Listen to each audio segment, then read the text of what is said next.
नमो सिद्धाणम्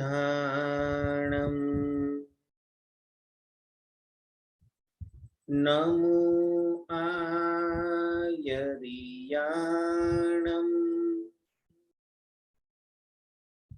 नमो उवज्जायाणम्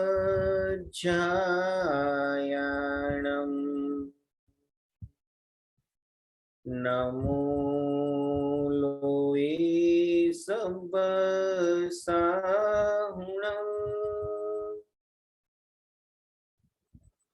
एसो पंच नमुकारो सब पावपणासनो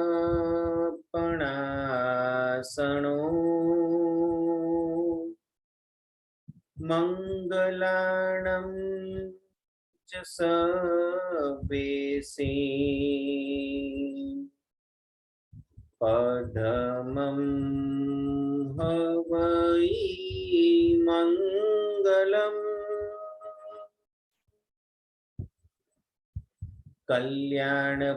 कल्याणपादपारामं श्रुतगंगा हिमाचलम् विश्वाम्भोजरविन्देवं वन्दे श्रीज्ञातनन्दनम् मंगलम भगवान वीरो मंगलम गौतम प्रभु मंगलम स्थूलिभद्राद्या जैन धर्मोस्तु मंगलम ओंकारं बिंदु संयुक्तं नित्यं ध्यायन्ति योगिना कामदं मोक्षदं चैव ओंकाराय नमो नमः। अज्ञानतिमिरान्धानां ज्ञानाञ्जनशलाकया नेत्रमुन्मीलितं येन तस्मै श्रीगुरवे नमः। अनंतानंत तीर्थंकर भगवंतो गणधर भगवंतो पूर्वधर महर्षिओ पूर्वाचार्य भगवंतोना चरण कमळमां भाव करी वंदना करी कर्म विपाक नामना प्रथम कर्म ग्रंथना करता देवेन्द्र सूरी महाराजाने भाव करी वंदना करी कर्म ग्रंथना अंतिम चरणमां कया कया कारणोसर आत्मा कर्म उपार्जन करे छे एनी विचारणा आपणे करी रह्या छे। छेल्ली बे गाथा आपणी लेवानी बाकी छे, तो ये बे गाथा आपणे लई लईए अने त्यारबाद आपणे विचारणामां आगळ वधीए। 60મી गाथा गुण पेही मय रहियो अज्जयण जावणारुई नीचम पकुणई जिणाई भत्तो नियम इयर खाओ एटले के गुणने जोनारो मद रहित हमेशा अध्ययन अध्यापननी रुचि वाळो तथा जीन आदिनो भक्त उच्च गोत्र कर्मने बांधे छे। अहींया गोत्र कर्मनी विचारणा आपणे करी रह्या छे आ गाथानी अंदर અને તેથી વિપરીત સ્વભાવવાળો નીચ ગોત્ર કર્મ બાંધે છે। તો 60મી ગાથામાં ઉચ્ચ ગોત્ર અને નીચ ગોત્ર કેવી રીતે બંધાય એની આપણે વિશેષ વિચારણા કરીશું। અને છેલ્લી 61મી ગાથાની અંદર જીણપુયા વિઘ્ઘ કરો હિંસાઈ પરાયણો જાય વિઘ્ઘમ ઈય કમ્મ વિવાગોયમ લિહિઓ દેવિંદ સુરીહિમ એટલે કે જીણ પૂજામાં વિઘ્ન કરનારો हिंसा आदि में परायण जीव अंतराय कर्म उपार्जन करे छे। आ प्रमाणे कर्म विपाक नामनो ग्रंथ देवेन्द्र सूरी वडे लखायो छे। आ छेल्ले देवेन्द्र सूरी महाराजा पोतानुं नाम त्यां आगळ लखे छे कि आ कर्म ग्रंथनी रचना देवेन्द्र सूरी द्वारा थई छे। तो आ छेल्ली बे गाथानी विचारणा आपणे हवे करवानी छे। एनी पहेला गईकालनुं आपणुं नाम कर्म एमां शुभ नाम कर्म अने अशुभ नाम कर्म एनी विचारणा कर्या बाद आपणी पीडीएफ फाइल में मूकेलुं छे तीर्थंकर नामकर्म केवी रीते बंधाय। आम तो नामकर्मनी 103 प्रकृति बताववामां आवी पण तीर्थंकर नामकर्म एक विशेष प्रकृति होवाथी एनुं स्पेशियल आइडेंटिफिकेशन करेलुं छे कि तीर्थंकर नामकर्म कई रीते बंधाय। તો એની આપણે અહીંયા આગળ વિચારણા કરી લઈએ. તીર્થંકર નામકર્મ. આત્માનો સ્વભાવ સમ્યક દર્શનની નિર્મળતા વાળો હોય તો એનાથી તીર્થંકર નામકર્મ બંધાતું હોય છે. અહીંયા લખવામાં આવ્યું છે કે શુભ નામકર્મના સામાન્યથી આશ્રવો બતાવ્યા છે, પણ તીર્થંકર નામકર્મના વિશિષ્ટ આશ્રવો અહીંયા બતાવવામાં આવ્યા છે. આશ્રવ એટલે કર્મનું આવવું. નવતત્વમાં આ વસ્તુ આપણે સમજી ગયા છે. નવતત્વમાં એક તત્વ આશ્રવ તત્વ પણ છે. આત્મા તરફ કર્મનું આવવું એને આશ્રવ કહેવામાં આવે છે. આપણે આટલા બધા કર્મગ્રંથની વિચારણામાં એક વસ્તુ ખાસ ફોકસ કરી છે કે આખરે તો આત્માને બધા જ પ્રકારના કર્મથી આપણે મુક્ત કરવાનો છે, પણ જ્યાં સુધી આત્મા ઉપર ખરાબ કર્મ ચોંટેલા છે ત્યાં સુધી એને દૂર કરવા માટે સારા કર્મ જરૂરી છે. પગમાં કાંટો ઘૂસી ગયો હોય અને બહારથી નીકળે એવું ન હોય તો બાજુમાં સોય ખોસી અને કાંટાને બહાર કાઢવો પડે. બરાબર છે પુણ્યશાળી? એટલે એક કાંટો ઘૂસી ગયો છે એને કાઢવા માટે 100 રૂપિયા બીજો કાંટો અંદર ઘુસાડવો પડે, ત્યારે પેલો જૂનો કાંટો નીકળે. પછી સોયને અંદર ન રખાય, પછી સોયને પણ બહાર ખેંચી લેવાની.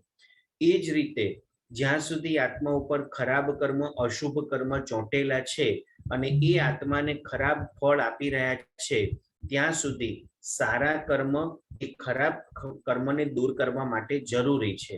આ વસ્તુની ઘણા બધા સ્વાધ્યાયમાં આપણે વિચારણા કરી છે કે અત્યારે આપણે પણ જે સ્વાધ્યાય કરી રહ્યા છે એ સ્વાધ્યાય હું અને તમે કેમ કરી શકીએ છીએ કે આપણા સારા કર્મ ઉદયમાં છે.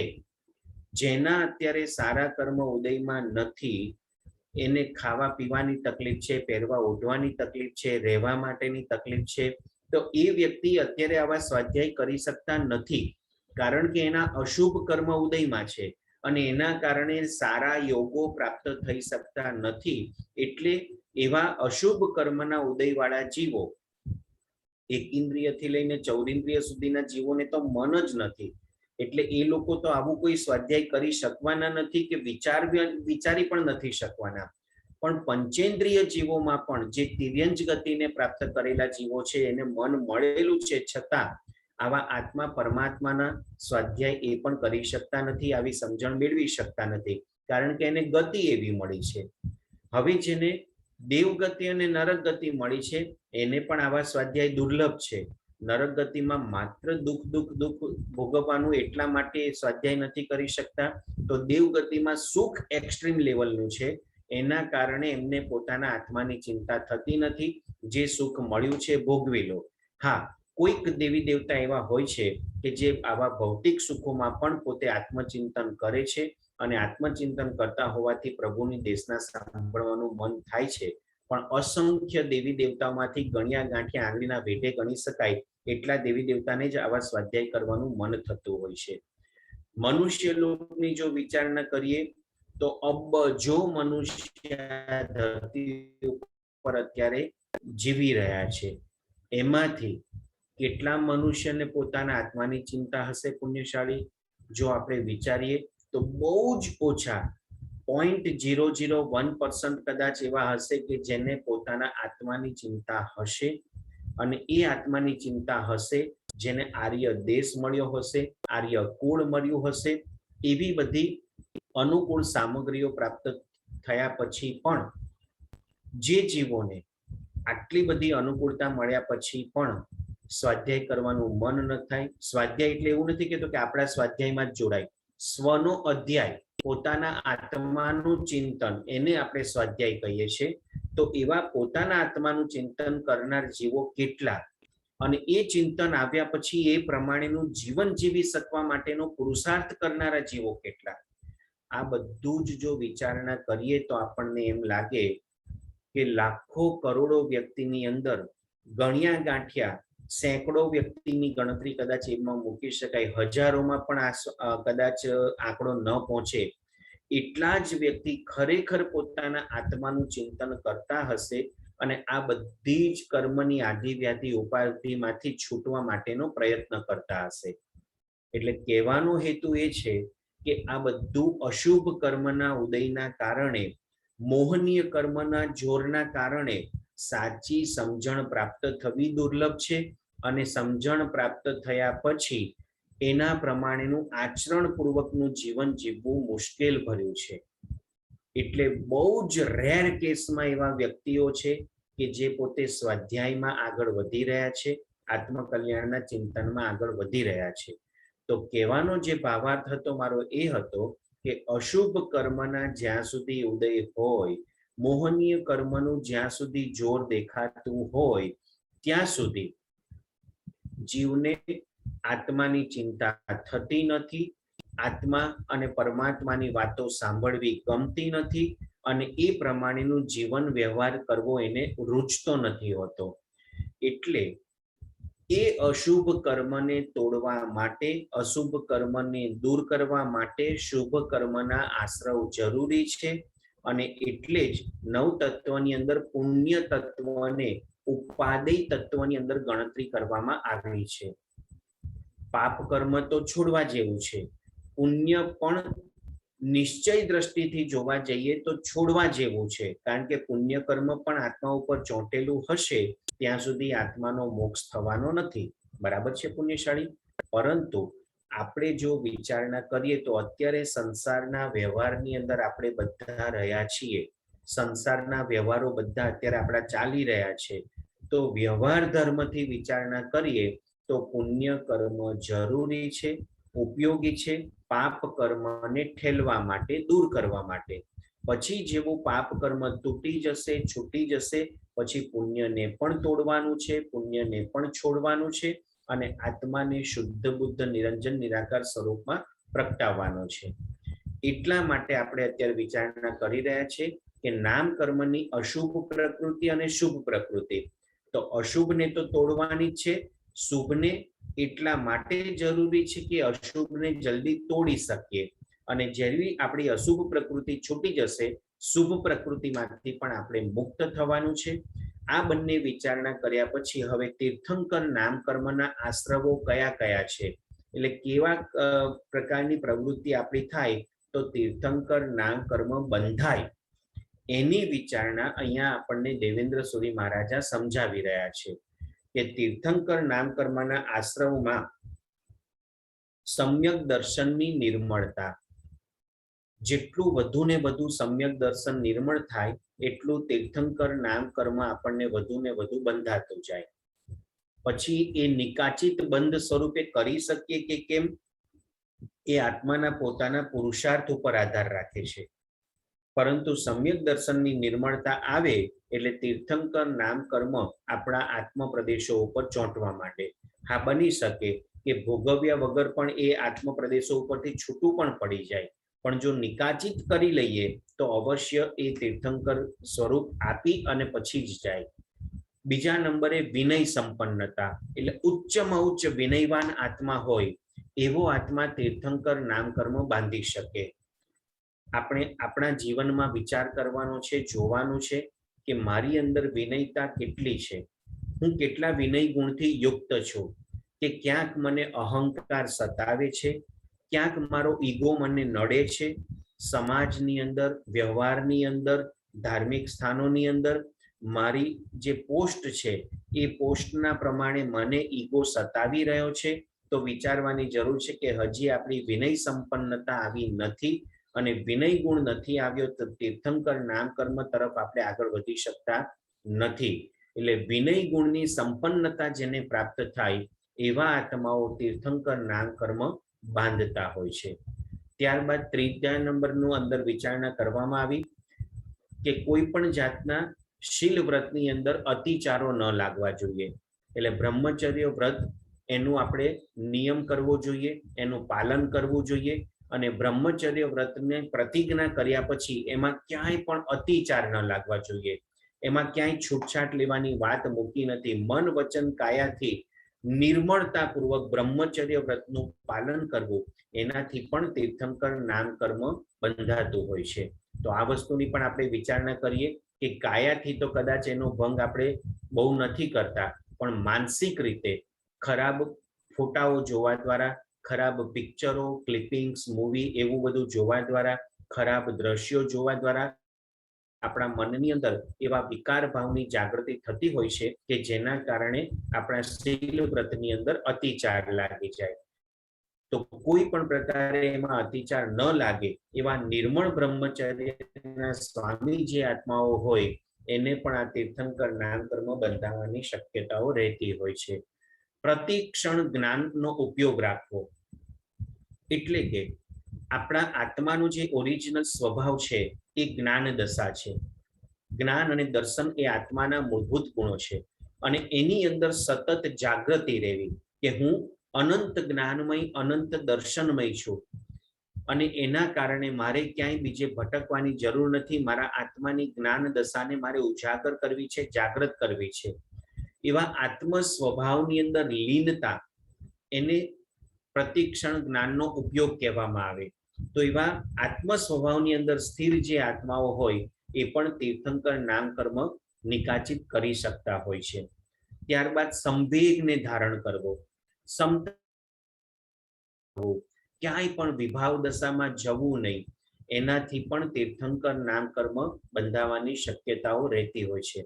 આ બધા તીર્થંકર નામ કર્મ બાંધવાના હેતુઓ અહીંયા આપણને દેવેન્દ્ર સુરી મહારાજા બતાવી રહ્યા છે કે આવા પ્રકારની આત્માની યોગ્યતા જો પ્રાપ્ત થાય એટલે આત્માનું ઉપાદાન આવી રીતે જો પ્રગટે તો એ આત્મા તીર્થંકર નામ કર્મ બાંધી શકતો હોય છે. તો સંવેગતા એનાથી પણ તીર્થંકર નામ કર્મ બંધાતું હોય છે. શક્તિ મુજબ તપ અને ત્યાગ, આપણી આત્માની શક્તિ તો અનંત છે પણ છતાં કર્મ સંયોગે અત્યારે જેટલી શક્તિ મળી છે એ પ્રમાણે ત્યાગ કરવો જોઈએ. જે પણ આપણી પાસે વસ્તુઓ છે એ બીજા જે જરૂરિયાતમંદ લોકો છે એને આપવા માટે આપણે પ્રયત્ન કરવો જોઈએ. તો ત્યાગની ભાવના. બીજા નંબરે તપની ભાવના. તો તપ પણ નવકારસીથી લઈ મુઠ્ઠીસીનું પચખાણ, નવકારસીના પચખાણથી લઈ પોરસી, સાઠપોરસી, પુરીમઠ, અવઢ આ બધા પચખાણથી લઈને એકાશનું, બિયાશનું, આઈંબિલ, નિવી, ઉપવાસ વગેરે તપ ધર્મની અંદર પણ ઉદ્યમવંત બનવું જોઈએ, પુરુષાર્થ કરવો જોઈએ. એનાથી જ આપણા આત્મા ઉપર ચોંટેલા કર્મ ખપતા હોય છે. તો જે પુણ્યશાળી તપ અને ત્યાગમાં આગળ વધતા હોય એવા આત્માને પણ તીર્થંકર નામ કર્મ બંધાતું હોય છે. ત્યારબાદ લખવામાં આવ્યું સંઘ અને સાધુને સમાધિ ભાવ પ્રાપ્ત થાય એ માટેના પ્રયત્ન કરવા. સંઘ અને સાધુને સમાધિ કરવી એટલે ચતુર્વિધ શ્રી સંઘ એની ભક્તિ કરવી જેનાથી એમને શાતા મળે. એ સંઘની અંદર ઘણા બધા સાધર્મિકો સીધાતા હોય તો એની શક્તિ પ્રમાણે આપણે એ સાધર્મિકોને સહાય કરવી જોઈએ, ભક્તિ કરવી જોઈએ. એ જ રીતે સાધુ સાધ્વીજી ભગવંતની પણ વ્યાવચ વગેરે કરવી જોઈએ. અહીંયા બીજો શબ્દ લખ્યો છે સંઘ અને સાધુની વ્યાવચ. એની અંદર આગળ એ જ વસ્તુ આગળ વધે છે. અરિહંત, આચાર્ય, બહુશ્રુત તથા પ્રવચન એ બધાની ભક્તિ કરવી જોઈએ. એટલે અરિહંત પરમાત્માની પણ ભક્તિ કરવી જોઈએ, બહુમાન કરવું જોઈએ, એમની પૂજા, પૂજન, સ્તવના વગેરે કરવી જોઈએ. આચાર્ય ભગવંતોની પણ ભક્તિ કરવી જોઈએ. બહુશ્રુત એટલે વિશેષ જેને જ્ઞાન પ્રાપ્ત થયું છે એવા જ્ઞાની મહાપુરુષો એની પણ ખાસ વિશેષ ભક્તિ કરવી જોઈએ, જેના દ્વારા તીર્થંકર નામ કર્મ આપણે બાંધી શકીએ છીએ. તો અરિહંતની ભક્તિ, આચાર્યની ભક્તિ, બહુશ્રુતની ભક્તિ, પ્રવચનની ભક્તિ. પ્રવચન એટલે જીન વાણીનું શ્રવણ. જ્યાંથી પણ જીન વાણી પ્રાપ્ત થાય, કોઈ ગુરુ ભગવંત દ્વારા, કોઈ ગુરુ ભગવંતે લખેલા શાસ્ત્રો દ્વારા, પુસ્તકો દ્વારા જેનાથી પણ આપણને જ્ઞાનની પ્રાપ્તિ થાય છે એની આપણે ભક્તિ કરવી જોઈએ, એનું ઉચિત આદર અને બહુમાન કરવા જોઈએ. આવશ્યક ક્રિયાની અખંડ સાધના, આ વસ્તુ બહુ જ ઇમ્પોર્ટન્ટ છે પુણ્યશાળી. આવશ્યક ક્રિયા આપણે કેટલા અંશે કરીએ છીએ આપણે આપણા આત્માને પૂછવાનું છે. આમ તો મુખ્ય 6 આવશ્યક આપણને બતાવવામાં આવ્યા છે. નામથી આપણને બધાને ખબર હશે. સામાયિક, ચૌવીસથ્થો, વંદન, પડીકમણું, કૌશક અને પચખાણ. આ 6 આવશ્યકની અખંડ સાધના એટલે ક્યારે પણ એમાં ખંડિત થાય, ક્યારે પણ એમાં કોઈ પ્રકારે અડચણ આવે તો પણ અખંડપણે એ આરાધનામાં આગળ વધતો આત્મા એ તીર્થંકર નામ કર્મ બાંધવાની શક્યતા એની અંદર પ્રગટતી હોય છે. તો આવશ્યક ક્રિયાઓ અવશ્ય કરવી જોઈએ. રોજે રોજ સવાર સાંજ 2 ટાઈમના પ્રતિક્રમણ, 14ના દિવસે પક્ષી પ્રતિક્રમણ, ચોમાસીના દિવસે ચોમાસી પ્રતિક્રમણ અને સંવત્સરીના દિવસે સંવત્સરી પ્રતિક્રમણ આ ક્રિયાઓ ખાસ દરેકે કરવી જોઈએ, જેનાથી પણ તીર્થંકર નામકર્મ બંધાવવાની શક્યતા રહેતી હોય છે. શાસન પ્રભાવક કાર્ય કરવા જોઈએ, એનાથી પણ તીર્થંકર નામકર્મ બંધાવવાની શક્યતાઓ રહેલી છે. આપણી શક્તિ હોય તો શાસનની ખૂબ સુંદર એવી પ્રભાવનાઓ થાય એવા કાર્ય કરવા જોઈએ. પ્રભુનું શાસન ઝળહળી ઉઠે, દીપી ઉઠે એવા પ્રકારનો પુરુષાર્થ આપણે કરવો જોઈએ. એ સિવાય સંઘ વાત્સલ્ય, સંઘ સ્વામી વાત્સલ્ય આપણે દર વર્ષે કરતા હોઈએ છીએ, પણ જેની પોતાની શક્તિ છે એને વ્યક્તિગત ધોરણે ઓછામાં ઓછું વર્ષમાં એક વાર પણ સંઘ વાત્સલ્ય કરવું જોઈએ. એ સંઘની અંદર કેટલાય તીર્થંકરના આત્મા હોય, કેટલાય ગણધર ભગવાન બનનાર આત્મા હોય, કેટલા આચાર્ય ઉપાધ્યાય સાધુ બનનાર આત્માઓ હોય, તો એની ભક્તિનો આપણને વિશેષ લાભ મળે. એટલે સંઘ વાત્સલ્ય દ્વારા પણ તીર્થંકર નામકર્મ બંધાતું હોય છે. અને એ સિવાય અરિહંત, સિદ્ધ, પ્રવચન આદિ વિષસ્થાનક તપની આરાધના, એનાથી પણ તીર્થંકર નામકર્મ બંધાતું હોય છે. વિષસ્થાનક પદની આરાધના, ઘણી બધી વખત આપણે આ શબ્દો સાંભળ્યા છે. તીર્થંકર ભગવંતો જે પણ તીર્થંકર સ્વરૂપ થયા એ બધાએ પૂર્વના ત્રીજા ભવની અંદર આ વિષસ્થાનક પદની વિશેષ આરાધનાઓ કરતા હોય છે. કોઈક તીર્થંકરનો આત્મા એકાદ પદની આરાધનાથી પણ તીર્થંકર નામકર્મ બાંધે,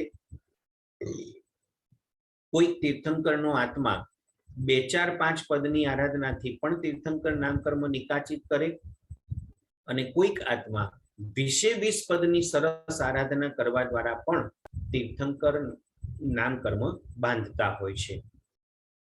તો એ વિષસ્થાનક પદની આરાધના વર્તમાન કાળે પણ ઘણા બધા પુણ્યશાળી વિષસ્થાનક તપ દ્વારા એની આરાધના કરતા હોય છે. જે પુણ્યશાળી આરાધના કરી છે એમને ખબર છે કે એક પદની અંદર 20 ઉપવાસ આવે અને 6 મહિનાની અંદર એ ઉપવાસ પરિપૂર્ણ કરવાના હોય.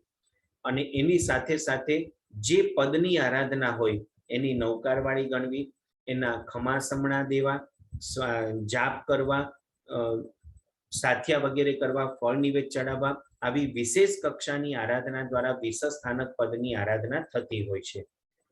જેમ કે શ્રેણિક રાજાનો જીવ, તો એને અરિહંત પદ ઉપર એટલો બધો આદર અને બહુમાન હતો, તો એને અરિહંત પદની આરાધના ઉત્કૃષ્ટ લેવલની કરી શ્રેણિક મહારાજાએ, જેના કારણે તીર્થંકર નામકર્મ બાંધ્યું. પ્રભુ મહાવીર દેવનો આત્મા, એના પૂર્વના 25મા ભવની જો વિચારણા કરીએ તો નંદન રાજર્ષિનો ભવ, અને નંદન રાજર્ષિના ભવમાં એમણે 1,00,000 વર્ષ સુધી માસખમણના પારણે માસક્ષમણ કર્યા. 11,80,645 માસક્ષમણ તપની આરાધના પરમાત્માના આત્માએ પૂર્વના ત્રીજા ભવમાં કરવા દ્વારા તીર્થંકર નામકર્મ નિકાચિત કર્યો.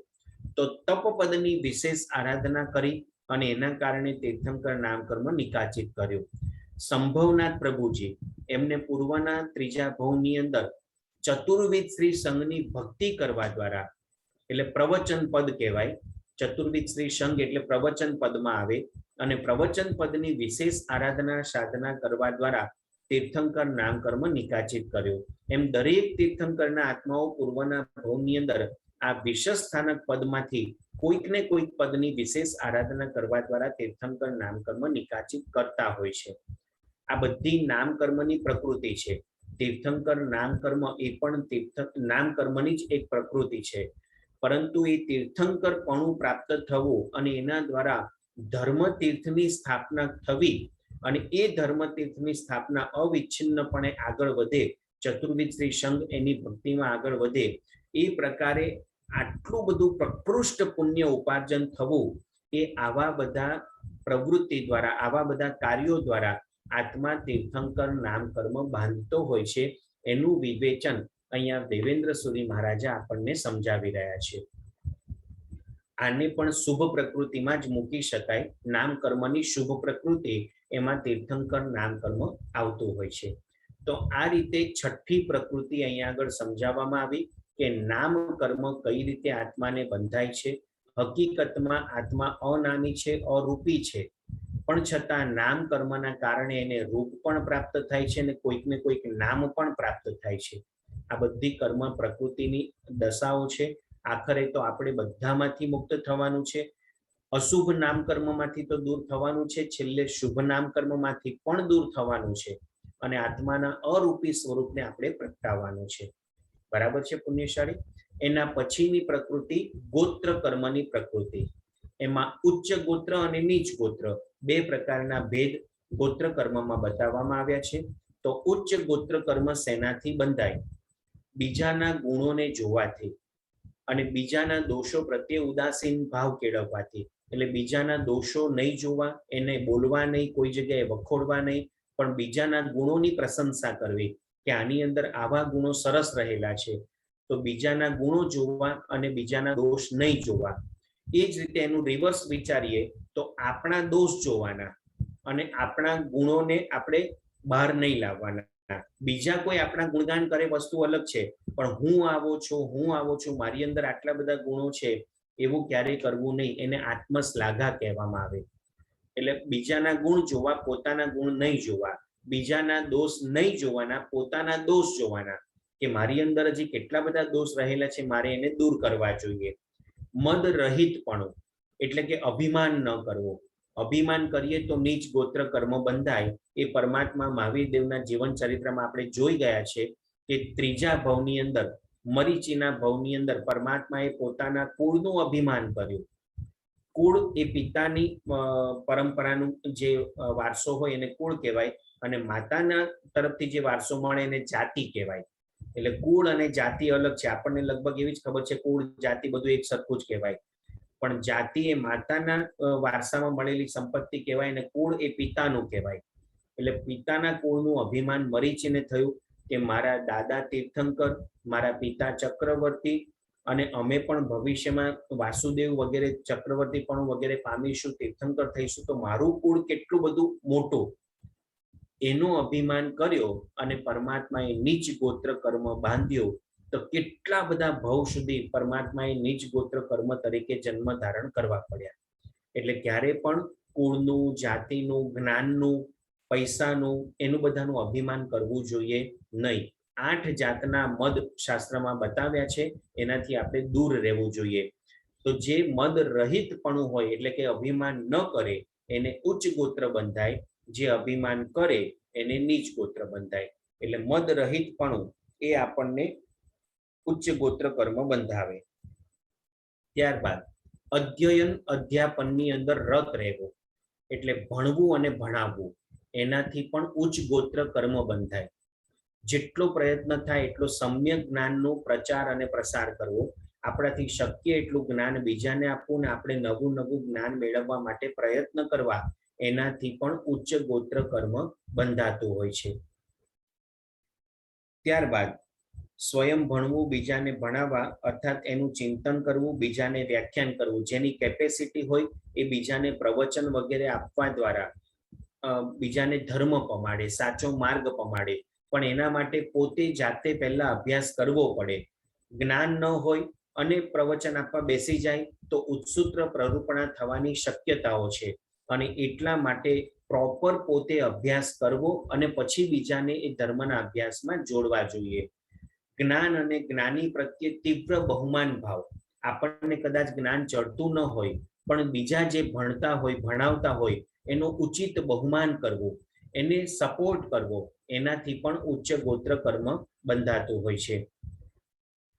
પરમાત્મા એટલે જીનેશ્વર ભગવાન, આચાર્ય, ઉપાધ્યાય, સાધુ, ચૈત્ય, એ બધાનું પણ બહુમાન કરવું, એનાથી પણ ઉચ્ચ ગોત્ર કર્મ બંધાય. બીજા ગુણીજનો પ્રત્યે પણ બહુમાન ભાવ કેળવવો. ટૂંકમાં કોઈને પણ ડિવેલ્યુએશન થાય એવું કોઈ પણ કાર્ય કરીએ તો નીચ ગોત્ર બંધાય અને કોઈની પણ વેલ્યુ વધે, એનું માન અને સન્માન વધે, એ પ્રકારનું બહુમાન ભાવ હૃદયમાં ધારણ કરીએ તો ઉચ્ચ ગોત્ર કર્મ બંધાય. જેના કારણે ઊંચા કુળમાં કે નીચા કુળમાં આપણને જન્મ પ્રાપ્ત થતો હોય છે. તો ઉચ્ચ ગોત્રના વિપરીત જે કારણો છે એ નીચ ગોત્ર કર્મ બંધાતા હોય છે. એ પણ આપણે જોઈ ગયા, છતાં અહીંયા લખવામાં આવ્યું છે કે પર નિંદા કરવાથી નીચ ગોત્ર કર્મ બંધાય. બીજાની આપણે નિંદા કરીએ તો એનાથી પણ નીચ ગોત્ર કર્મ બંધાતું હોય છે. અવજ્ઞા કરવાથી એટલે પ્રભુની આજ્ઞા, ગુરુની આજ્ઞાનું પાલન નહીં કરવાથી નીચ ગોત્ર કર્મ બંધાય. બીજાની મશ્કરી કરવી એનાથી પણ નીચ ગોત્ર કર્મ બંધાય. બીજાના ગુણોને ઢાંકવા એટલે કે એની અંદર સારા સારા ગુણો રહેલા હોય છતાં એને આગળ આપવા ન દઈએ. સમાજની અંદર, વ્યવહારની અંદર આ બધું ઘણી વાર થતું હોય છે. આપણી ઉપરના મેનેજર હોય એટલો બધો ખરાબ સ્વભાવ વાળા હોય કે આપણને ગમે એટલી સરસ આવડત હોય છતાં આપણને આગળ જ ના આવવા દે. આપણું જે પણ પ્રેઝન્ટેશન હોય પોતાના નામે લઈ લે અને પોતે જ આ બધું કર્યું છે એવું બતાવી દે. એમ સમાજની અંદર પણ એવું બનતું હોય છે કે સારા સારા અભિપ્રાય, ઘણી બધી સરસ વાતો કોઈક બીજા કરી જતા હોય અને આપણે એમના નામથી પ્રેઝન્ટ કરી દઈએ કે ભાઈ આ તો મને આ બધું આવું સૂચ્યું અને મેં જ આમ કર્યું છે. એટલે બીજાના ગુણોને ઢાંકી દેવાનું, પોતાની જ વાહ કરાવવી, એનાથી નીચ ગોત્ર કર્મ બંધાતું હોય છે. બીજાના સત કે અસત દોષોને જાહેર કરવા. બીજાની અંદર કદાચ દોષો રહેલા હોય કે ન પણ હોય તો પણ એને જાહેર ન કરવા જોઈએ, તો એનાથી પણ નીચ ગોત્ર કર્મ બંધાતું હોય છે. સ્વ પ્રશંસામાં પોતાના સત કે અસત ગુણની પ્રશંસા કરવી. એટલે આપણે પોતાની જે પ્રશંસા કરી, હમણાં જ મેં કીધું કે આત્મશ્લાઘા એને કહેવામાં આવે, તો આત્મશ્લાઘા કરનાર વ્યક્તિને નીચ ગોત્ર કર્મ બંધાતું હોય છે. સ્વ દોષોને ઢાંકવાથી, જાતિ આદિનું અભિમાન કરવાથી, આ બધા કારણોસર નીચ ગોત્ર કર્મ બંધાતું હોય છે. તો આ પ્રકારે આપણે ખાસ વિચારવું જોઈએ કે આવી કોઈ પણ ક્રિયાઓ મારા દ્વારા ન થવી જોઈએ. આવી પ્રવૃત્તિ જો હું કરતો હોઉં તો એનાથી મારે અટકવું જોઈએ, જેનાથી મને નીચ ગોત્ર કર્મ ન બંધાય અને એવા કુળમાં જન્મ ન લેવો પડે કે જ્યાં આગળ લોકો આપણું અપમાન કરે, આપણી કોઈ ગણતરી ન થાય, આપણી અવહેલના થાય. એવા પ્રકારના કુળમાં જો જન્મ ધારણ ન કરવો હોય તો આવી ખરાબ પ્રવૃત્તિથી આપણે દૂર રહેવું જોઈએ અને સારી પ્રવૃત્તિમાં જોડાવવું જોઈએ. તો આ ઉચ્ચ ગોત્ર કર્મ અને નીચ ગોત્ર કર્મ, આ બે ભેદ ગોત્ર કર્મને લગતા દુનિયામાં જે અત્યારે વ્યવહારો બધા દેખાય છે, કોઈને આપણે સારા તરીકે ગણતરી મૂકીએ છીએ, કોઈને ખરાબ તરીકે ગણતરી મૂકીએ છીએ. આ બધું ઉચ્ચ ગોત્ર અને નીચ ગોત્ર કર્મને આભારી છે. એટલે કેવા કુળની અંદર જન્મ ધારણ કરવો અને કેવા માન સન્માન વગેરે મળવા, આ ઉચ્ચ ગોત્ર અને નીચ ગોત્રને આભારી છે. ત્યારબાદ છેલ્લું અંતરાય કર્મ. આપણા ઘણા બધા જીવન વ્યવહારોમાં આપણે જોઈએ છીએ કે આપણને કોઈક ને કોઈક સારા કાર્ય કરવા જઈએ ને એમાં અંતરાય આવી જાય, આપણને સફળતા ન મળે, નિષ્ફળતા મળે. એ અંતરાય કર્મને આભારી છે. તો શેના કારણે અંતરાય કર્મ બંધાય એનું અહીંયા લખવામાં આવ્યું છે કે જીન પૂજામાં વિઘ્ન કરવું. એટલે પરમાત્મા ભક્તિ આપણે એક તો કરીએ નહીં અને જે કરતા હોય એને અંતરાય ઉભા કરીએ કે અત્યારે હવે દેરાસર જવાની શું જરૂર છે, અત્યારે પરમાત્માના દીવા ધૂપ કરવાની શું જરૂર છે, અત્યારે પરમાત્માના નામના જાપ કરવાની શું જરૂર છે, અત્યારે હરવા ફરવાનો સમય છે, આજે રજાનો દિવસ છે, આપણે બહાર હરવા ફરવા જઈએ, આજે પૂજા નહીં કરીએ તો ચાલશે, તમે રોજ તો જાવ જ છો ને. આવી રીતે પરમાત્મા ભક્તિ કોઈ કરતું હોય અને જો આપણે એમાં અંતરાય ઉભા કરીએ, અથવા તો આપણે પોતાને જવું હોય ને આપણે ન જઈએ ને હોટલોમાં, સિનેમા ઘરોમાં કે હરવા ફરવા જતા રહીએ, તો પરમાત્મા ભક્તિમાં જ્યાં પણ આપણે અંતરાય ઉભા કરીએ છીએ એનાથી આપણને અંતરાય કર્મ બંધાતું હોય છે. જે ભવિષ્યમાં આપણને કોઈ પણ સફળતા મળતી હોય, સિદ્ધિ મળતી હોય, મહેનત કરીને આપણે સરસ રીતે આગળ વધવા માંગતા હોઈએ, ત્યાં ક્યાંક ને ક્યાંક આપણને અંતરાય આવી જાય અને સફળતાને સિદ્ધિ મળતી નથી. બરાબર છે. તો એનું પહેલું રીઝન બતાવવામાં આવ્યું કે જીન પૂજામાં અંતરાય ઉભા કરવાથી આપણને અંતરાય કર્મ બંધાતું હોય છે.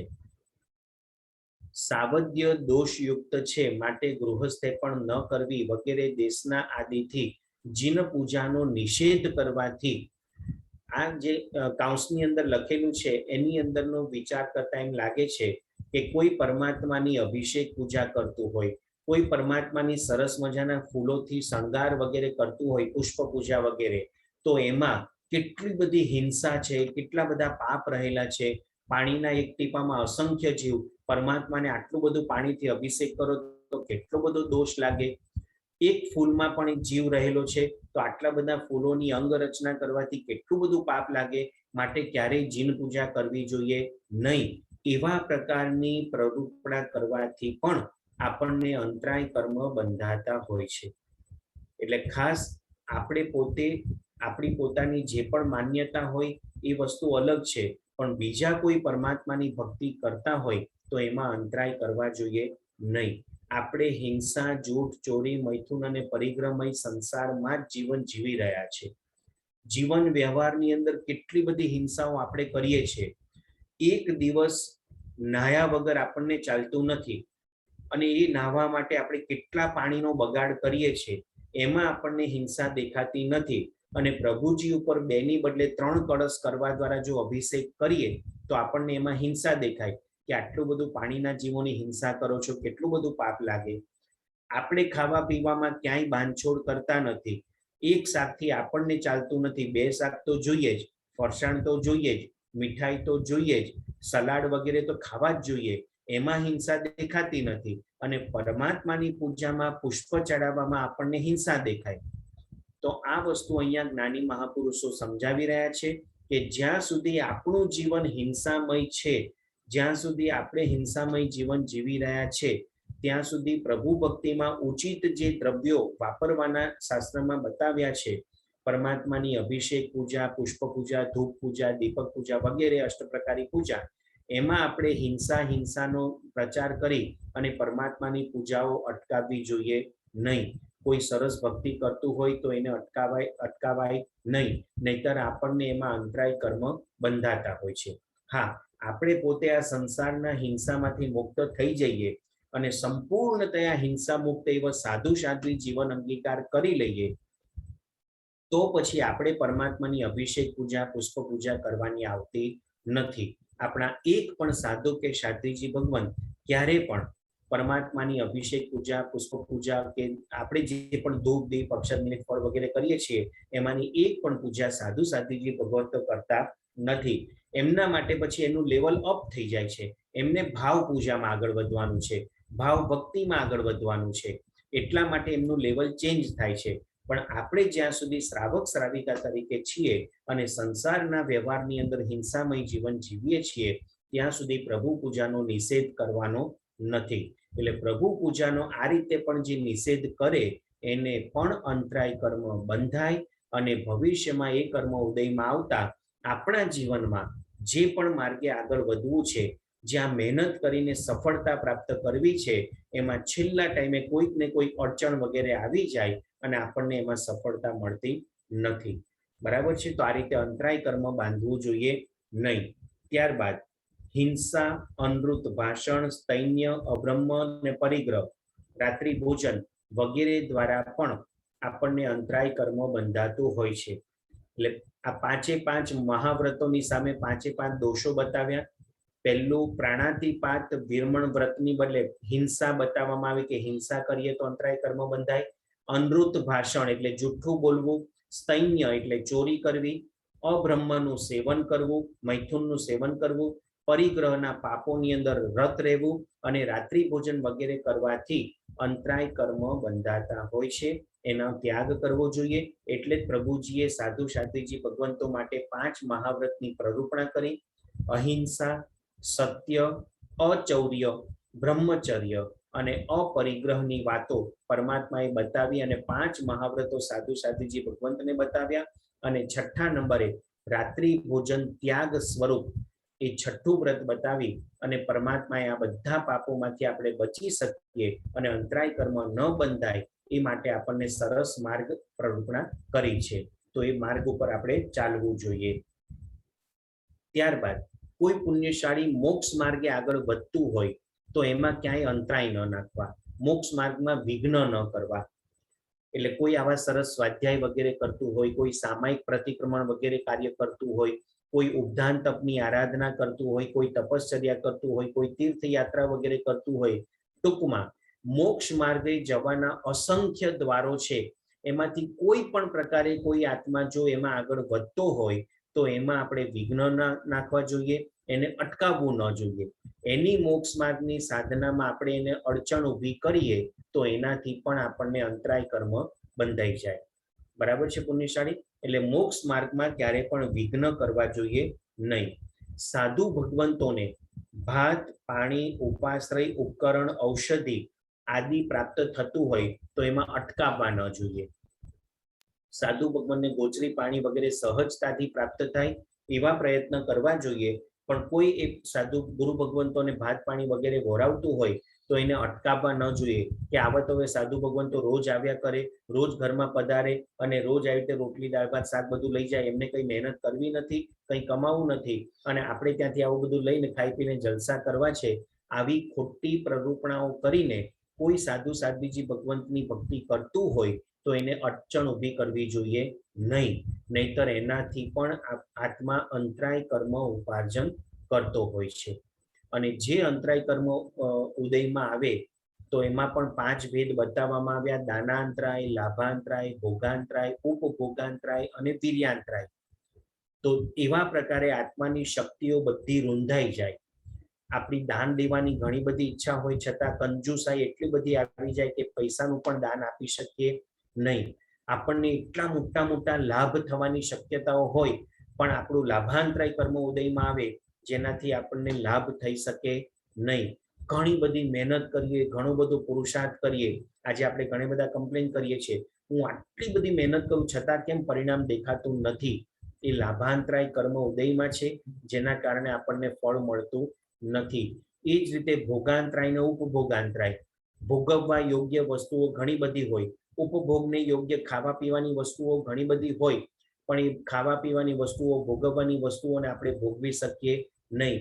આપણું એવું ઉપભોગાંતરાય કર્મ, ભોગાંતરાય કર્મ ઉદયમાં આવી જાય, ડોક્ટર ના પાડી દે કે સામે 5 પકવાન પડ્યા હોય પણ ભૂલમાં પણ તમે એક બટકું પણ જો મોઢામાં મૂકી દીધું તો ડાયાબિટીસનું લેવલ હાઈ થઈ જશે અને એના કારણે તમને તકલીફ આવી જશે.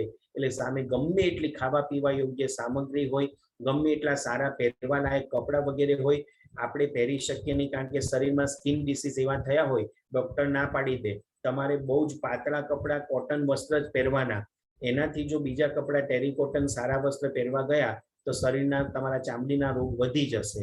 એટલે આપણી પાસે એવી બધી સામગ્રી હોવા છતાં એને ભોગવી શકીએ નહીં. આ આપણા બધા અંતરાય કર્મ છે. બરાબર છે પુણ્યશાળી? તો આવા અંતરાય કર્મ ન બંધાઈ જાય એના માટે દેવેન્દ્ર સુરી મહારાજે આપણને સમજાવી રહ્યા છે. પરમાત્મા ભક્તિમાં ક્યાંય વિઘ્ન ન કરવા, હિંસા જૂઠ ચોરીના સહારા ન લેવા, નહીતર એવા અંતરાય કર્મો બંધાઈ જાય કે જેના કારણે આપણે એ અંતરાયોને કારણે મોક્ષ માર્ગે સારી રીતે આગળ વધી શકતા નથી. તો આ પ્રકારે અંતરાય કર્મ ઉપાર્જન થતા હોય છે. બીજાને દાન, લાભ, ભોગ, ઉપભોગ વગેરેમાં અંતરાય કરે તો એનાથી પણ અંતરાય કર્મ બંધાય. છેલ્લો પેરેગ્રાફ આપણો. બીજાને દાન, લાભ, ભોગ, ઉપભોગમાં જે અંતરાય કરે એને પણ અંતરાય કર્મ બંધાય. મંત્ર આદિ પ્રયોગથી બીજાની શક્તિને હણી નાખે તો એનાથી, એટલે કામણ ટુમણ વગેરે પ્રયોગો કરે તો એનાથી પણ અંતરાય કર્મ બંધાય. વધ, બંધન, નિરોધ આદિથી બીજાને નિશ્ચેત કરે એટલે બીજાની શક્તિઓને હણી લેવી. છેદન, ભેદન આદિથી બીજાની ઇન્દ્રિયોની શક્તિઓને હણી લેવી. પશુઓને ભોજનમાં અંતરાય કરવા, આ વગેરેથી પણ અંતરાય કર્મ બંધાતા હોય છે. તો આ 8મા નંબરનું કર્મ અંતરાય કર્મ અહીંયા આપણને બતાવવામાં આવ્યું કે આ પ્રકારે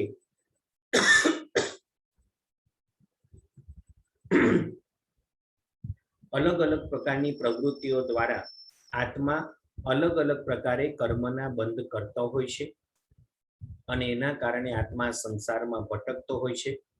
આખો એક કર્મગ્રંથ જગતચંદ્ર સુરી મહારાજના શિષ્ય દેવેન્દ્ર સુરી મહારાજાએ રચ્યો છે, બનાવ્યો છે. આ કર્મબંધ સમજવા પાછળ આપણને શું લાભ થાય, મુખ્ય મુદ્દો તો હવે આપણે વિચારવાનો છે. આમ તો પહેલા દરેક સ્વાધ્યાયમાં વિચારણા કરી જ છે, પણ ફરી આખા કર્મગ્રંથનો સાર કે પહેલો કર્મ વિપાક નામનો કર્મગ્રંથ આપણે ભણ્યા, એનાથી આપણને શું લાભ થાય, શું ફાયદો થાય, આટલું બધું જાણવા સમજવા પાછળ શું હેતુ રહેલો છે, એની જો વિચારણા કરીએ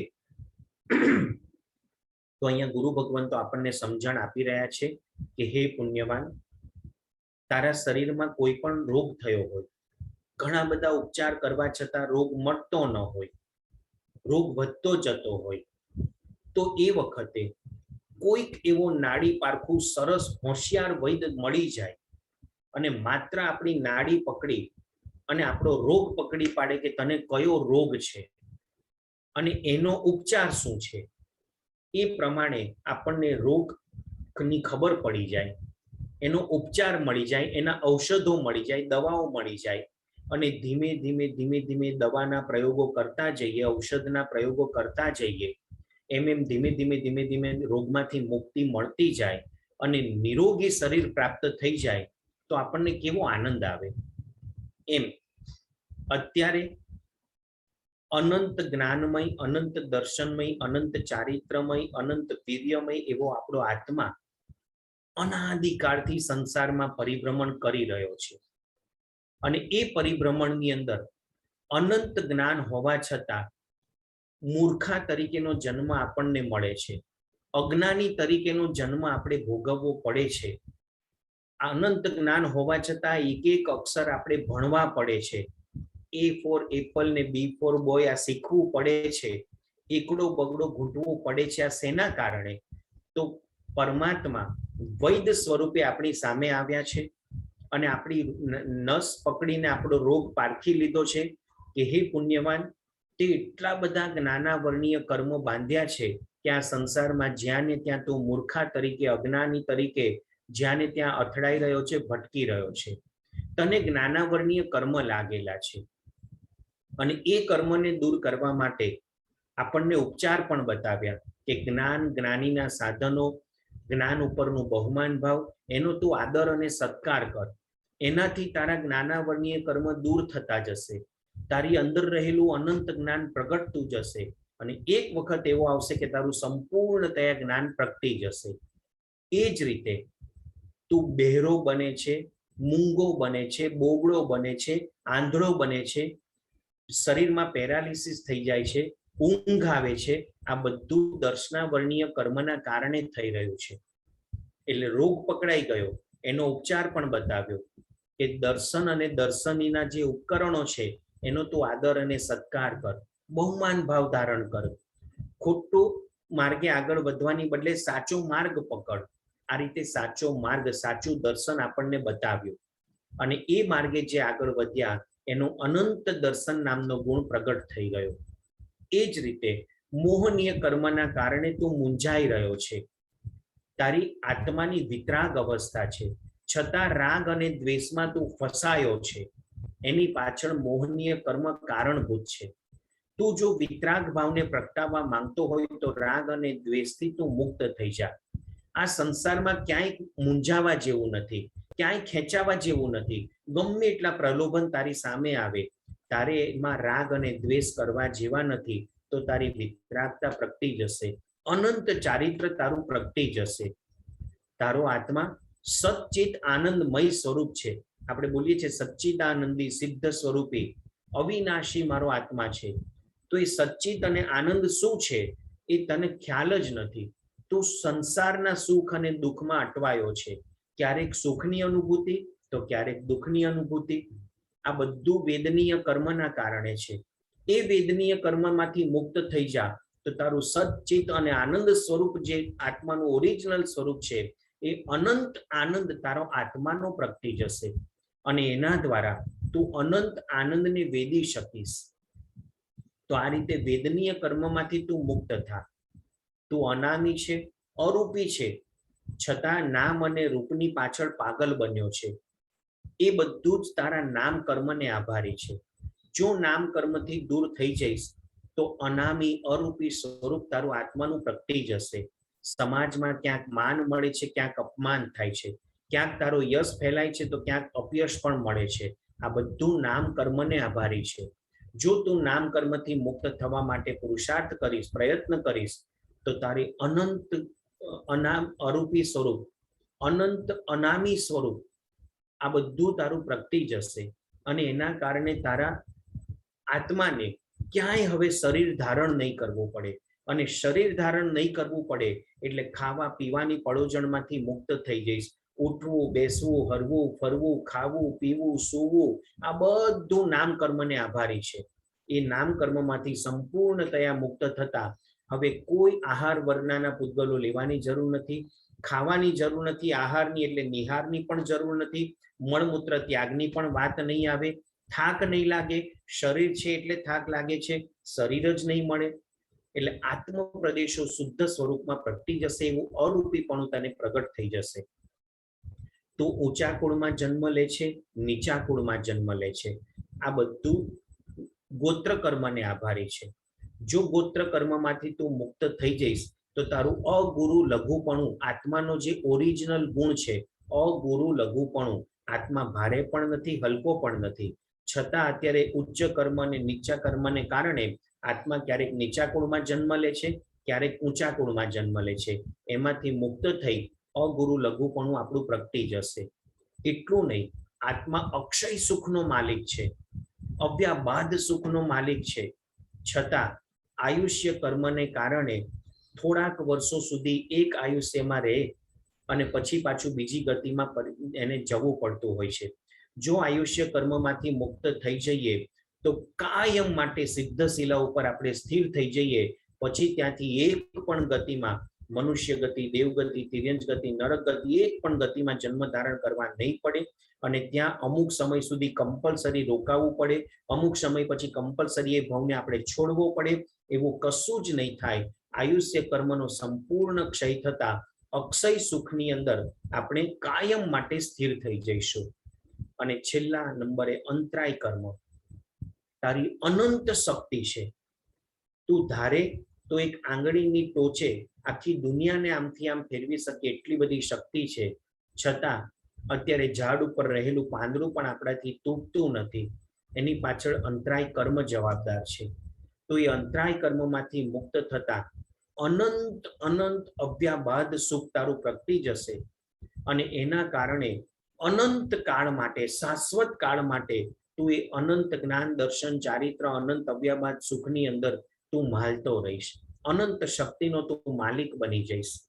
તો આ પરમાત્મા વૈદ્ય તરીકે આપણી સામે આવ્યા છે, આપણા રોગોને પારખી લીધા છે કે તારે સુખની અંદર જ જીવવું છે, દુઃખ તને લેશ માત્ર જોઈતું નથી, તો તું આ બધા કર્મમાંથી મુક્ત બની જા. કેવા કેવા કર્મ છે એની સમજણ આપણને કર્મ વિપાક ગ્રંથ દ્વારા આપી દીધી. જ્ઞાનાવર્ણ્ય, દર્શનાવર્ણ્ય, વેદનીય, મોહનીય, નામ, આયુષ્ય, ગોત્ર અને અંતરાય, આ બધા કર્મ બતાવી દીધા. એ કર્મ કેવી રીતે બંધાય છે એ પણ બતાવ્યા. એ કર્મમાંથી કેવી રીતે છૂટી શકાય એના પણ ઉપાયો બતાવ્યા. એ કર્મ જો બાંધી બેસે છે તો આત્મા કેવા કેવા ફળ ભોગવે છે એ વિભાગ પણ બતાવવામાં આવ્યા. હવે પુરુષાર્થ આપણે કરવાનો છે. આપણે એ કર્મની જંજાળોમાંથી કેવી રીતે મુક્ત થઈ જઈએ અને જલ્દીમાં જલ્દી આત્માના શુદ્ધ સ્વરૂપને કેવી રીતે પ્રગટાવી શકીએ, આ બધી જ વાતોની વિચારણાઓ પરમાત્માની કૃપાથી દેવેન્દ્ર સુરી મહારાજાએ આપણી સામે મૂકી દીધી. અને આપણે પણ લગભગ 51 કલાક સુધી આ બધા સ્વાધ્યાય કરવા દ્વારા આ બધી જ વિચારણાઓ કરી હવે આપણે એમાં પુરુષાર્થ કરવો પડશે. આપણે એમાં આપણા આત્માને જોડવો પડશે, સંસાર ભાવોમાંથી મુક્ત થવું પડશે, વિભાવ દશામાંથી મુક્તિ, સ્વભાવ દશામાં સ્થિરતા, અને સ્વભાવ દશામાં સ્થિરતા આવશે એટલે કર્મનો કચ્ચર ઘાણ બોલવા માંડશે. અને જેમ જેમ કર્મ તૂટતા જશે, ઘાતી કર્મનો સંપૂર્ણ ક્ષય થતા આત્માને કેવળ જ્ઞાન, કેવળ દર્શનનું પ્રગટીકરણ થશે. આત્મા પોતે પોતાના અનંત ગુણોનો સ્વામી બનશે અને જેવા અઘાતી કર્મનો પણ ક્ષય થઈ જશે, આ શરીરમાંથી પણ આત્મા કાયમ માટે છુટકારો મેળવી લેશે અને સિદ્ધ શિલા ઉપર કાયમ માટે આપણે સ્થિર થઈ જઈશું. તો આ કર્મ વિપાક નામનો પહેલો કર્મગ્રંથ દેવેન્દ્ર સુરી મહારાજા દ્વારા જે રચાયો, એમના ભાવો તો કેટલા ઊંચા હશે આપણે સમજી શકતા નથી, પણ આપણી સમજણ શક્તિ અનુસાર આપણે જે કંઈ પણ સ્વાધ્યાય કર્યો એ સ્વાધ્યાય અહીંયા આપણે સંપન્ન કરીએ છીએ, પરિપૂર્ણ કરીએ છીએ. હજી ઘણું બધું અધૂરું રહ્યું હશે, ઘણું બધું દેવેન્દ્ર સુરી મહારાજાના ભાવથી વિપરીત પ્રવૃત્તિ પણ થઈ હશે. તીર્થંકર ભગવંતો, ગણધર ભગવંતો દ્વારા પણ જે તત્વ રજૂ થયા એનાથી પણ વિપરીત પ્રવૃત્તિઓ થઈ હશે. તો એ બદલ અંતઃકરણથી મિચ્છામી દુક્કડમ પાઠવીએ છીએ. જે કંઈ સારી અને સાચી રજૂઆત થઈ, જે પણ રિયલ તત્વ આપણે રજૂ કરી શક્યા, સ્વાધ્યાય કરી શક્યા, એમાં માત્ર ને માત્ર દેવ અને ગુરુની કૃપાથી જ આ બધું થયું છે. ચોક્કસ અમારા નિમિત્તે તમારા સુધી આ શબ્દ પહોંચ્યા, પણ એમાં અમારી કોઈ આવડત કામ કરતી નથી, માત્ર ને માત્ર દેવગુરુ કૃપાથી અને આપના સૌના અંતરના આશીર્વાદથી આપણે આટલો સરસ સ્વાધ્યાય કરી શક્યા છીએ એ બદલ આપ સૌનો અંતઃકરણપૂર્વક હું આભાર વ્યક્ત કરું છું. જીન આજ્ઞા વિરુદ્ધ ફરીથી કંઈ પણ બોલાયું હોય તો મિચ્છામિ દુક્કડમ. આપણે છેલ્લો થોડોક સમય બાકી છે, એમાં આપણે જે કંઈ પ્રશ્ન હોય લઈ લઈએ. પછી પછીના સેશનોમાં આપણા પર્યુષણ આવે ત્યાં સુધીમાં લગભગ આપણે 7-8 સ્વાધ્યાય કરી શકીએ એવી ગણતરી અત્યારે મૂકી રહ્યા છે. એમાં શું વિષય લેવો એની વિચારણા અમે કરતા હતા. એમાં થોડીક એવી વિચારણા કરી છે કે 6 આવશ્યક ઉપરની સમજણ આપણે મેળવી લઈએ. મુખ્યતયા પ્રતિક્રમણ શબ્દ આપણે પરિચિત છીએ, જેમાં 6 આવશ્યક સમાઈ જાય છે. તો એની થોડીક વિચારણા કરીએ, જેથી પર્યુષણની અંદર જે પણ આપણે પ્રતિક્રમણ વગેરે આવશ્યક ક્રિયાઓ કરીએ છીએ એમાં સરસ ભાવ સાથે આપણે કરી શકીએ, સમજણ સાથે કરી શકીએ, તો ઘણા બધા આપણા કર્મ તૂટી શકે, કર્મથી આપણે મુક્ત થઈ શકીએ. કારણ કે 7-8 સ્વાધ્યાયમાં બીજો કોઈ મોટો વિષય લેવો તો એ પૂરો નહીં થાય અને વચ્ચે ગેપ મોટી આવી જાય. એટલે આ રીતની વિચારણા કરી છે અને એ પ્રમાણે આવતીકાલથી એ સ્વાધ્યાયમાં આગળ વધવાની આપણે ભાવના વ્યક્ત કરીએ છીએ. તો આપ સૌની અનુકૂળતા અનુસાર સ્વાધ્યાયમાં જોડાવા નમ્ર વિનંતી. બીજું, કર્મગ્રંથના સ્વાધ્યાય દ્વારા પણ ઘણા બધા પુણ્યશાળી દ્વારા ગુરુ દક્ષિણા સ્વરૂપે જે પણ યોગદાન આપવામાં આવ્યું છે એ બધાની અંતઃકરણથી અનુમોદના કરું છું. આટલા બધા ખરાબ સમયની અંદર, લોકડાઉન વગેરેના સમયની અંદર બીજા કોઈ પૂજનો, અનુષ્ઠાનો વગેરે જ્યારે સાવ બંધ હતા, સાવ ઓછા હતા, એવા સમયમાં પણ આપની ગુરુ દક્ષિણા દ્વારા ફાઇનાન્શિયલ સપોર્ટ પણ મળી ગયો અને સરસ રીતે જીવનમાં આગળ વધી શક્યા. એ બદલ પણ આપ સૌનો અંતઃકરણથી હું આભાર માનું છું, આભાર પ્રગટ કરું છું, આપના ચરણે વંદન કરું છું. પ્રણામ હિતેશભાઈ, ખૂબ ખૂબ આભાર. આ કર્મગ્રંથ જેવા અગ્ર વિષયને પણ ખૂબ જ સરળતાથી અને ધીરજપૂર્વક અમને બધાને સમજાય એવી સુંદર શૈલીથી સ્વાધ્યાય કરાવવા બદલ દરેક શ્રાવક શ્રાવિકા વતી હું એક લાભ આપવા બદલ આપને ખૂબ ખૂબ આભાર માનીએ છીએ કે આવો અમને સુંદર સ્વાધ્યાય કરાવ્યો અને અમને સરસ સમજણ આપવા બદલ ખૂબ ખૂબ આભાર. આજના સ્વાધ્યાયમાં 2 હેન્ડરેસ છે અને ગઈકાલે એક પ્રશ્ન જે બાકી રહ્યો હતો કે જે આપણે ભગવાનના ફોટા કે પુસ્તકોનું જે કઈ રીતે જે આપણે દૂર કરવા જોઈએ એ માટે એક પ્રશ્ન હતો કે દેરાસરોમાં પણ લોકો આવા બધા મટીરિયલો મૂકી જતા હોય છે, તો તેને કેવી રીતે અટકાવી શકાય? દેરાસર કે ઉપાશ્રય કે ધાર્મિક સ્થાનોમાં આવી ઘરની વધારાની વસ્તુઓ મૂકી જવી એ પણ પરમાત્માની મોટામાં મોટી આશાતના છે. દેરાસર કોઈ ડસ્ટબિન નથી, કોઈ ઉકરડો નથી કે વધારાની વસ્તુઓ આપણે ત્યાં મૂકી જઈએ. આ તો 3 લોકના નાથનું ચૈત્ય છે, ચૈત્યાલય છે. એટલે રાજાનો રાજમહેલ હોય અને ઘરમાં નકામી પડેલી વસ્તુ આપણે રાજમહેલમાં મૂકી દઈએ તો એ રાજાનું જેમ અપમાન છે, એમ આપણા ઘરમાં નકામી રહેલી ચીજોને દેરાસર કે ઉપાશ્રય કે આપણા ધાર્મિક સ્થાનોમાં મૂકી આપવી એ પરમાત્માનું અપમાન છે. અને પરમાત્માની આશાતના ઘણા બધા ખરાબ કર્મો બંધાવે. એટલે મહેરબાની કરીને આવી કોઈ પણ પ્રવૃત્તિ આપણે કરતા હોઈએ તો ફર્સ્ટ ઓફ ઓલ આપણે અટકી જવું જોઈએ. ઇવન તો આગલા વર્ષના પંચાંગ વગેરે પણ હોય ને, આપણા જૈન પંચાંગ આવે છે, એ પણ ઘણા બધા દેરાસરમાં મૂકી જાય કે ચાલો વર્ષ પૂરું થઈ ગયું, હવે જરૂર નથી તો આપણે ચાલો દેરાસરમાં મૂકી દઈએ. એટલે દેરાસર કોઈ ભંગારખાનું નથી, કોઈ ડસ્ટબિન નથી કે ત્યાં આવી બધી વસ્તુઓ મુકાય. એટલે આવી કોઈ પણ પ્રકારની પ્રવૃત્તિ આપણે કરતા હોઈએ તો એનાથી અટકી જવું જોઈએ. એમાં પ્રભુની ભયંકર આશાતના છે. અને બીજા નંબરે એનો નિકાલ કરવા માટે ઘણી બધી વખત ઇન્ડિયામાં ગુરુ ભગવંતો સરસ માર્ગદર્શન આપતા હોય છે. ગુરુ ભગવંતો જ્યારે ચાતુર્માસ હોય ત્યારે આવી બધી વસ્તુઓ સામેથી મંગાવતા હોય કે તમે આ બધી વસ્તુઓ અહીંયા મૂકી જાઓ, અમે એનો યોગ્ય નિકાલ કરીશું. ત્યારે આપણે એ બધી વસ્તુઓ ગુરુ ભગવાન જે સ્થાન બતાવે ત્યાં આગળ પહોંચાડી દેવી અને પછી ગુરુ ભગવાનના માર્ગદર્શન અનુસાર શ્રાવકો એનો યોગ્ય રીતે નિકાલ કરતા હોય છે. એટલે તમારે ત્યાં અમેરિકામાં તમે આવું કરી શકો, ન થાય તો તમે ઇન્ડિયા આવો ત્યારે તમારા ઘરમાં રહેલી આવી વસ્તુ લઈ આવો અને જ્યારે સંઘમાં આવી રીતે ઉદ્ઘોષણા થાય ત્યારે તે સંઘમાં એ વસ્તુઓ તમે પહોંચાડી દો અને પછી એનો યોગ્ય નિકાલ થઈ જાય, એ વધારે ઉચિત છે. પણ એવી રીતે દેરાસરમાં ગમે ત્યાં આપણે વસ્તુ મૂકી દેવી, કોઈ નથી જોતું, હું અહીંયા મૂકીને જતો રહું, ખબર નહીં પડે, એવું ક્યારે પણ કરવું જોઈએ નહીં. બરાબર છે પુણ્યશાળી? આભાર. અશોકભાઈ સંઘવી, આપનો હેન્ડ રેઝ છે, આપને અનમ્યુટ કરું છું, આપનો પ્રશ્ન પૂછજો. પ્રણામ હિતેશભાઈ.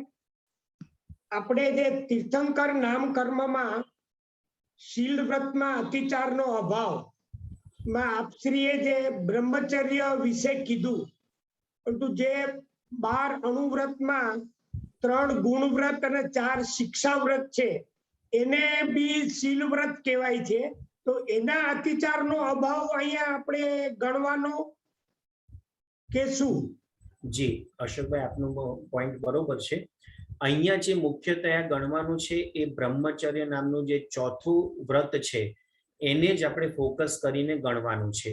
એટલે એ જ વસ્તુને અહીંયા હાઇલાઇટ કરવામાં આવી છે કે શીલ વ્રતની અંદર મન, વચન ને કાયાથી નિર્વિકારિતા, કોઈ પણ પ્રકારનો એવા પ્રકારનો ભાવ પ્રગટાવવા ન દેવો, એને જ અહીંયા નિર્મળ શીલ વ્રતને ગણવામાં આવ્યું છે. એમાં મનથી પણ જો દોષ લાગી જાય, આપણે કુમારપાળ મહારાજાની વાત આવે છે કે કુમારપાળ મહારાજા નિયમ લેતા હતા ત્યારે મનથી પણ જો અબ્રહ્મનું સેવન થઈ જાય તો બીજે દિવસે ઉપવાસ કરવો, આંબેલ કરવો એ પ્રકારની એમને પ્રતિજ્ઞા હતી. એટલે મન, વચન, કાયાથી નિર્મળ ભાવોને ધારણ કરવા, નિર્વિકારિતાને જાળવી રાખવી, એ જ અહીંયા શીલ વ્રતનું ફોકસ કરવાનું છે. બીજા બધા ગુણો આને અંતર્ગત છે, પણ અહીંયા જે તીર્થંકર નામકર્મ માટે મૂક્યું છે એ પર્ટિક્યુલર બ્રહ્મચર્ય ચોથા વ્રતના અનુલક્ષીને દર્શાવવામાં આવ્યું છે. બરાબર છે પુનિશાળી? પ્રણામ. આજનો સમય થયો છે. એક હેન્ડ રેઝ છે જેનો આપણે કાલે શરૂઆતમાં લઈ લઈશું, પછી નવા સ્વાધ્યાયમાં આપણે પ્રયત્ન કરીશું. અને બીજું હું એ પણ કહું કે આવતીકાલથી જે સ્વાધ્યાય કરવો છે ને એમાં લગભગ આપણે ક્વેશ્ચન આન્સર સાથે જ આગળ વધીશું, કારણ કે એમાં એક નાનકડી વસ્તુ પણ આવશે કે સામાયિક લેવું, તો એમાં બી ઘણા બધા ક્વેશ્ચન્સ ઘણા બધાના હશે. એટલે આવતીકાલથી સ્વાધ્યાય એવું નહીં થાય કે આપણે 45-50 મિનિટ સુધી હું બોલું અને છેલ્લી 10 મિનિટમાં તમને પ્રશ્ન. તમે કન્ટિન્યુઅસ જે સ્વાધ્યાય સાંભળો છો એમાં વચ્ચે પણ તમે હેન્ડ રેઝ કરશો એટલે તરત જ આપણે એ પોઈન્ટ ઉપર અટકી જઈશું. તમારો જે પ્રશ્ન હશે એનું સમાધાન લઈશું. પણ હા, આપ સૌ એટલું ચોક્કસ ધ્યાન રાખજો, જે પોઈન્ટ સમજાવવાનો આવતો હોય એને અનુલક્ષીને જ પ્રશ્ન કરજો, એની બહારનો ક્વેશ્ચન નહીં કરતા, જેથી કરીને બીજા સ્વાધ્યાયને ક્યાંય એવું ન થાય કે અત્યારે વચ્ચે ક્યાં આ પ્રશ્ન પૂછી લીધો. એટલે જે પોઈન્ટ સમજાતો હોય એની અંદર જ તમે પ્રશ્ન કરશો તો તરત જ એ વસ્તુ આપણે સમજણમાં લઈ લઈશું અને એ રીતે સ્વાધ્યાયમાં આગળ વધીશું. બરાબર છે પુનિશાળી? તો આવતીકાલથી ચોક્કસ આપણે લગભગ બધા સ્વાધ્યાય આપણા ક્વેશ્ચન આન્સર અંતર્ગત જ હશે. તમારા ક્વેશ્ચન અને અહીંયાથી સમજણ એ રીતે જ આપણા આખા બધા 7-8 સ્વાધ્યાય પ્રતિક્રમણને અનુલક્ષીને રહેશે. તો એ રીતે આપણે સ્વાધ્યાયમાં આગળ વધવાની ભાવના છે. બરાબર છે? તો ધર્મિષ્ઠાબેન, આપને આવતીકાલે ચોક્કસ પહેલો પ્રશ્ન આપનો લઈ લઈશું અને પછી આપણે આગળ વધીશું. જીનાગના વિરુદ્ધ કાંઈ પણ બોલાયું હોય તો મિચ્છામિ દુક્કડમ. ફરીથી આપ સૌના અંતઃકરણના આશીર્વાદથી જ આપણે આ બધા સ્વાધ્યાય કરી રહ્યા છે અને આપની અંદર રહેલું આપના આત્માનું શુદ્ધ સ્વરૂપ જે પરમાત્મા સ્વરૂપ છે એના સ્વાધ્યાયથી, એના માધ્યમથી જ આપણે ખૂબ સુંદર રીતે જલ્દીમાં જલ્દી સંપૂર્ણ કર્મનો ક્ષય કરી આત્માના શુદ્ધ અવસ્થાને પ્રગટાવવા આપણે સમર્થ બનીએ એવા ભાવ સાથે આપના પરમાત્મા તત્વને ભાવભર્યા વંદન વંદન વંદન. જીનાગના વિરુદ્ધ કંઈ પણ બોલાયું હોય તો મિચ્છામિ દુક્કડમ. સર્વ મંગલ માંગલ્યમ સર્વ કલ્યાણ કારણમ પ્રદાનમ સર્વધર્માણામ જૈનમ જયતિ શાસનમ. બોલો શ્રી મહાવીર સ્વામી ભગવાન કી જય.